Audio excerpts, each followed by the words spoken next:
Hello दोस्तों, अब हम आगे बात करते हैं। हमने स्ट्रेंथ ऑफ मटेरियल में फ्री बॉडी डायग्राम देख लिया था और लोड एक्टिंग के कारण जो भी मटेरियल में डिफ्लेक्शन हो रहा है या डिफॉर्मेशन हो रहा है या चेंज इन लेंथ हो रहा है उसके बारे में हमने देख लिया था। अभी हम आगे बढ़ते हैं और आगे हम बात करेंगे थर्मल स्ट्रेसेस के बारे में और थर्मल एलोंगेशन के बारे में, जो हीट के कारण मटेरियल में एक्सपांड करते हैं। जो जैसे हमारी ट्रेन्स रहती हैं, ट्रेन्स की जो पटरीज रहती हैं उन रेल्स के बीच में गैप छोड़ दिया जाता है। क्यों छोड़ दिया जाता है?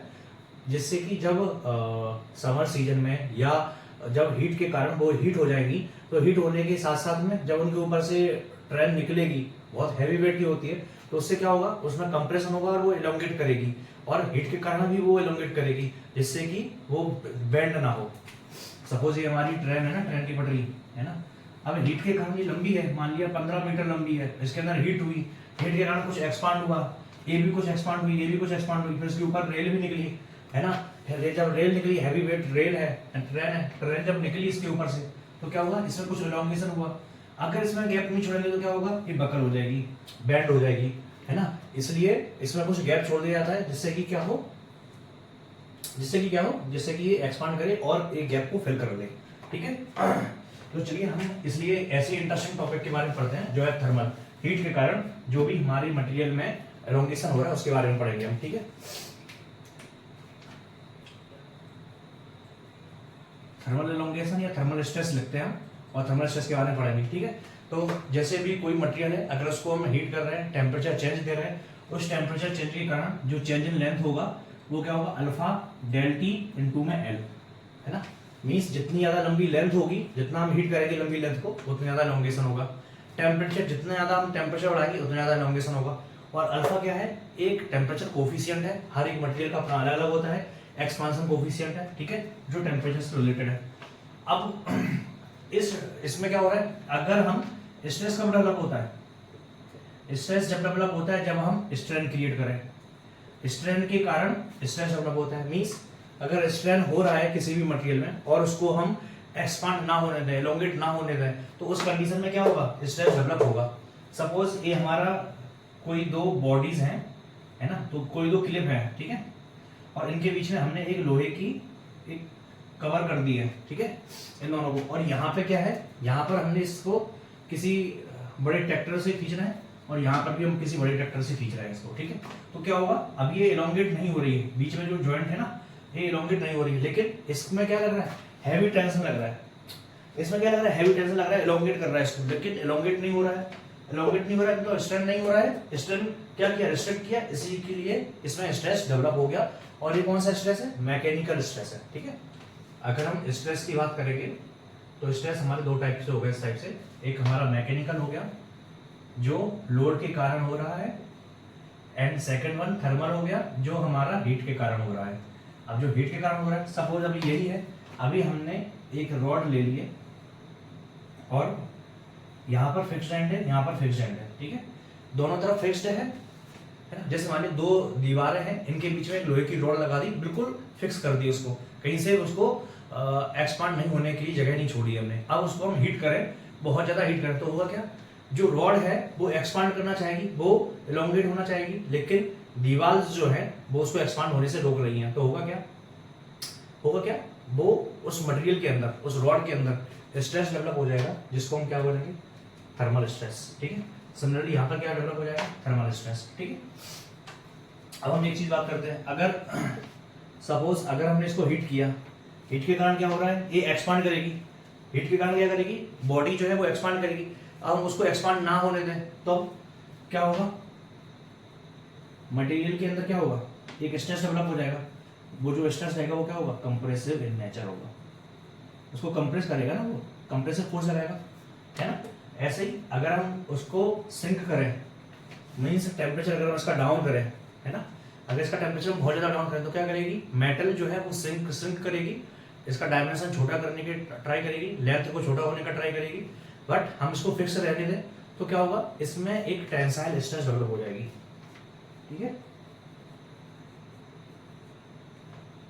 चलिए अब हम इनको एक तो हमने थर्मल स्ट्रेस की बात कर ली, हमारा एलोंगेशन के कारण, अगर हम एलोंगेशन को ना होने दें तो कंप्रेसिव स्ट्रेस डेवलप होगा, है ना, और उसको अगर हम सिंक ना होने दें then we will have the tensile stress, ठीक है। जो हमारे स्ट्रेस है वो मैकेनिकल हो गया और दूसरा थर्मल हो गया। अगर इसी टाइप से हम स्ट्रेन की बात करें तो स्ट्रेन को भी हम दो टाइप से बोल सकते हैं, पहला मैकेनिकल हो गया and second one is thermal हो गया। ठीक है, जो भी हमारा थर्मल स्ट्रेस है वो del L change in length कितना है, डेल एल बराबर अल्फा डेल टी एल। ठीक है, अगर हम स्ट्रेन की बात करें तो स्ट्रेन कितना हो जाएगा हमारा, डेल एल अपॉन एल, 20 क्या हो जाएगा alpha del T L upon L, L से एल कट गया क्या हो जाएगा अल्फा डेल टी। ये हमारा क्या हो गया स्ट्रेन हो गया। ठीक है, स्ट्रेस हो गया। अब हम स्ट्रेस की बात भी कर लेते हैं, है ना, जब आए हैं तो स्ट्रेस की भी बात करते हुए जाएंगे। जो हमारा स्ट्रेस हो गया, स्ट्रेस बराबर क्या होता है,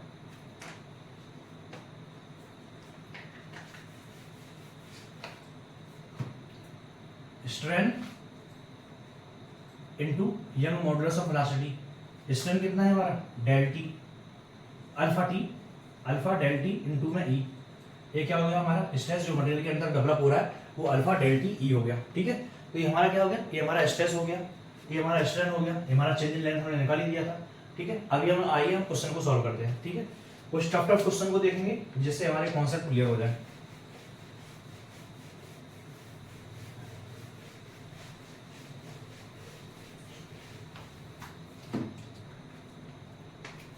हमारा फिक्स सपोर्ट है,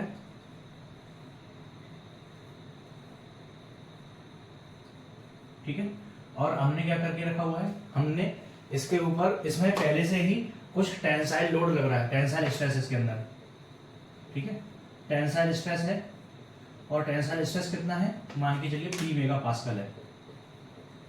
ठीक है, पास्कल से हम नोट करते हैं स्ट्रेस को और यूनिट हमारी ज्यादा होती है तो मेगा पास्कल में 10⁻⁶ पास्कल। ठीक है, तो जो लोड लग रहा है वो P मेगा पास्कल इसके ऊपर लोड लग रहा है। अब इस मटेरियल को हमने हीट किया और हीट के कारण जो भी एक्सपांशन हो रहा है,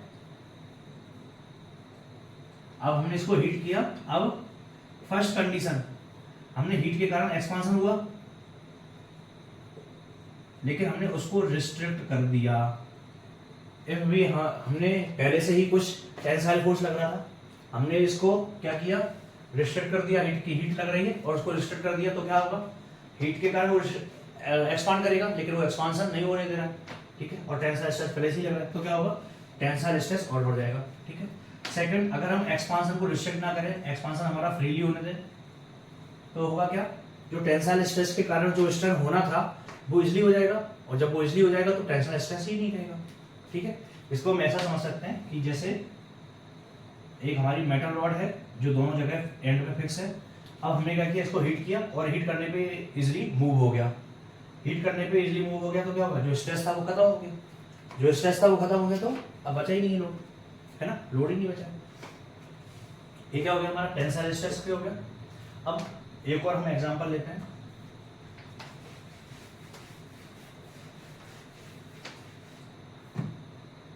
ये हमारा फिक्स्ड एंड है, ये हमारी मेटल रॉड है। ठीक है, और यहाँ पर हमारा एक और फिक्स्ड एंड है। अब हमने इसको हीट किया, है ना, जब हमने इसको हीट किया तो हीट करने के कारण इसमें चेंज इन लेंथ कितना हुआ, अल्फा डेल टी इनटू में एल, लेकिन जो इसकी गैप है बाय जो है वो क्या है, लेस देन है डेल एल से।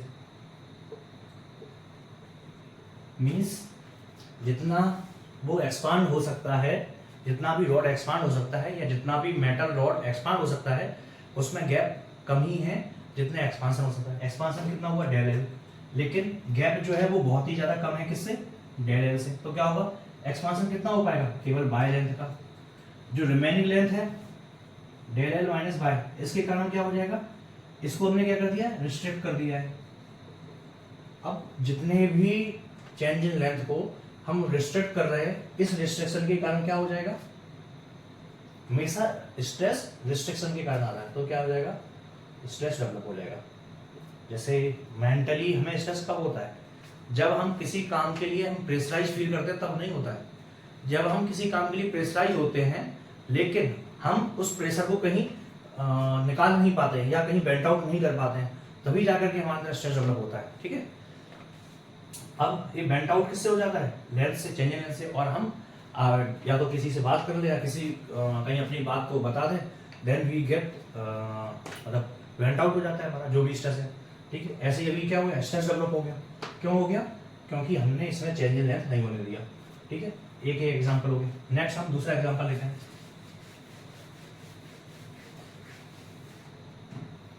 सपोज अभी ये हमारी एक रॉड है, दूसरी रॉड ए है, ठीक है। अभी और हमने इन दोनों एंड को फिक्स कर दिया, इन दोनों एंड को फिक्स कर दिया, लेकिन अभी ये मूव कर सकता है। अब इन दोनों को हीट करना है। ये मान लिया कॉपर है, ये स्टील है। अब अगर हम कॉपर को हीट करेंगे तो कॉपर ज्यादा एक्सपांड करेगी, स्टील कम एक्सपांड करेगी। मींस दोनों के जो थर्मल कोफिशिएंट है अल्फा वो क्या है, अलग अलग है। ठीक है, तो होगा क्या इस कंडीशन में, ये ज्यादा एक्सपांड कर रही है, ये कम एक्सपांड कर रही है। और इसमें ऐसा फिक्स किया हुआ है कि दोनों एक साथ ही मूव करेंगे। तो होगा क्या, कॉपर जो है वो ज्यादा एक्सपांड करेगी, स्टील कम एक्सपांड करेगी। तो एक पॉइंट पर ये ज्यादा एक्सपांड कर रही है और ये कम ही एक्सपांड की है। तो होगा क्या, ये इसको कंप्रेस करने का ट्राई करेगा और इसको एलोंगेट करने का। स्टील में टेंसाइल फोर्स लगेगा और कॉपर में कंप्रेसिव फोर्स लगेगा। तो फाइनली ये किसी पोजीशन पे आ जाएंगे जहां पर दोनों स्टेबल पोजीशन पे आ जाएंगे, इक्विलिब्रियम पोजीशन पे आ जाएंगे। तो कॉपर में और स्टील में कोई एक ऐसी पोजीशन आ जाएगी, दोनों कुछ मींस अगर original shape, suppose original length इतनी थी दोनों की, है ना, ओरिजिनल लेंथ इतनी थी, लेकिन कुछ स्टील एक्सपांड किया, कुछ कॉपर एक्सपांड किया, लेकिन एक्सपांशन में कॉपर ज्यादा एक्सपांड किया। तो क्या होगा, कॉपर कुछ कंप्रेस होगा और स्टील थोड़ा और एक्सपांड होगा और एक बीच में मीडियम पोजीशन पे आ जाएगा। तो इसको हम सॉल्व कर पाएंगे। ठीक है, तो अब इसको हम सॉल्व कैसे करेंगे, इसको सॉल्व करना और देख लेते हैं।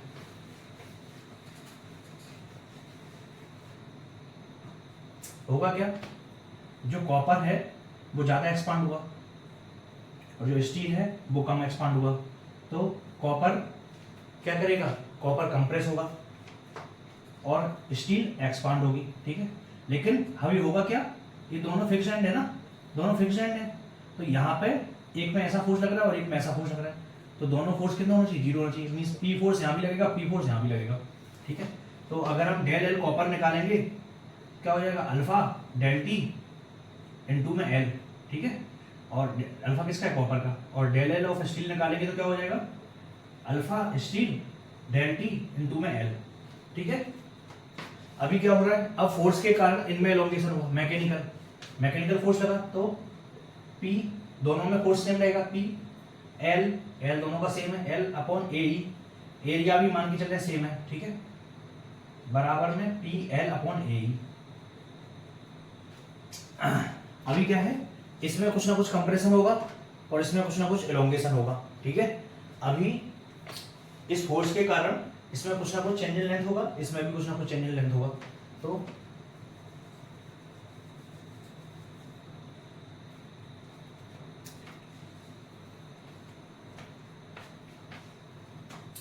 दोनों का जो चेंज इन लेंथ का जो गैप है वो कितना है, इतना है।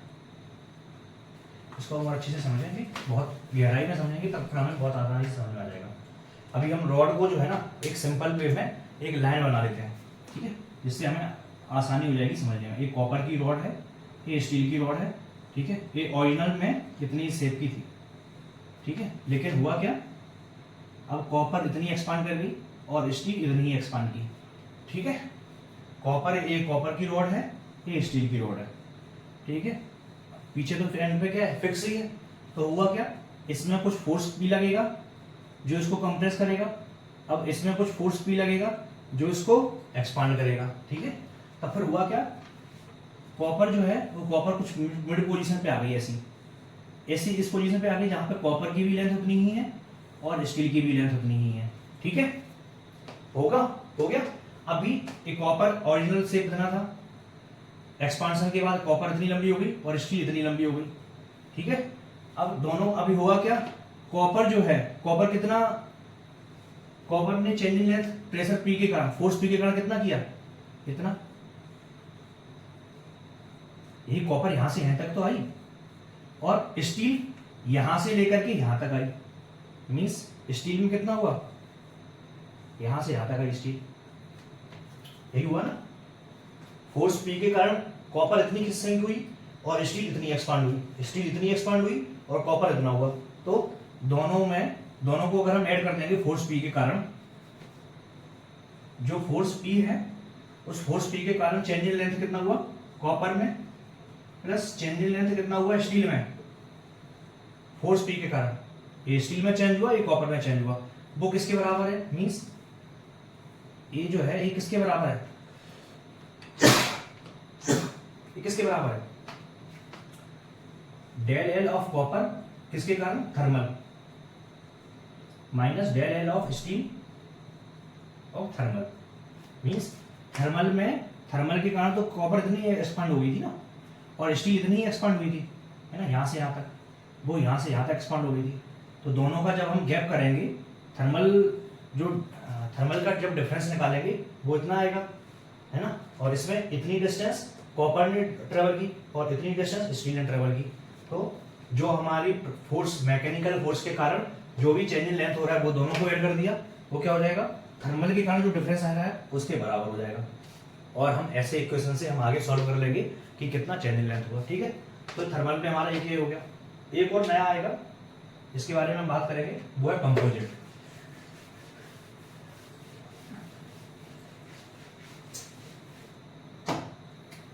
नेक्स्ट हम किसकी बात करेंगे, कंपोजिट की। अगर हमारे पास में कंपोजिट मटेरियल है, कंपोजिट मटेरियल मींस एक हमारे पास में एक कॉपर है, इसके चारों तरफ एनुलर में स्टील है ना, और यहाँ पर में फिक्स किया हुआ है, ये कॉपर है और नीचे हमारा स्टील है, ठीक है। तब फिर सेम हमारा कंडीशन बन जाएगा, दोनों सेम तरीके से एक्सपांड करेंगे, ठीक है, और हम इसको हम आगे सॉल्व कर पाएंगे, ठीक है। तो आपको अच्छे से समझ में आ गया होगा किस किस टाइप के क्वेश्चन आएंगे, है ना, और किस किस टाइप के क्वेश्चन बन सकते हैं, ठीक है।